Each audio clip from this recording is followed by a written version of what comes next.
వ్యవసాయానికి ఉచిత విద్యుత్పై పేటెంట్ హక్కు ఉన్నది కాంగ్రెస్కు మాత్రమే అని అన్నారు సీఎం రేవంత్. కాంగ్రెస్ అధికారంలోకి వచ్చాక రైతాంగాన్ని నాణ్యమైన విద్యుత్ సరఫరా చేస్తున్నట్లు స్పష్టం చేశారు. ప్రజాపాలన విజయోత్సవాల్లో భాగంగా ముఖ్యమంత్రి రేవంత్ రెడ్డి వరంగల్ జిల్లాలో పర్యటించారు.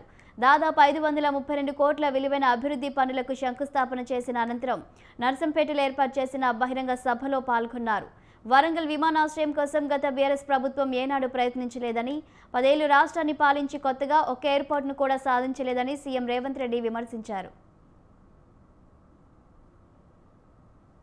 కాంగ్రెస్ అధికారంలోకి వస్తే రైతు బంద్ అయిపోతుందని, రైతు రుణమాఫీ అబద్ధాలని నేను ఈనాడు గుర్తు చేయదలుచుకున్న రైతాంగానికి, కాంగ్రెస్ వస్తే కరెంటు ఉండదని. ఇవాళ కాంగ్రెస్ వస్తే రైతులకు 24 గంటల కరెంటు ఉంది, కానీ గడిలలో పొంకనాలు పలికినోళ్ళ ఇండ్లలో కరెంటు లేదు.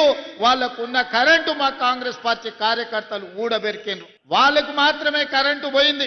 తెలంగాణను దోసుకున్న వాళ్ళకు కరెంటు పోయింది. కానీ తెలంగాణలో దుక్కి దున్నే ప్రతి రైతుకు ఈనాడు 24 గంటల ఉచిత విద్యుత్తునిచ్చి, ఉచిత విద్యుత్ అంటే మాది, ఆ పేటెంట్ రైతు మాది.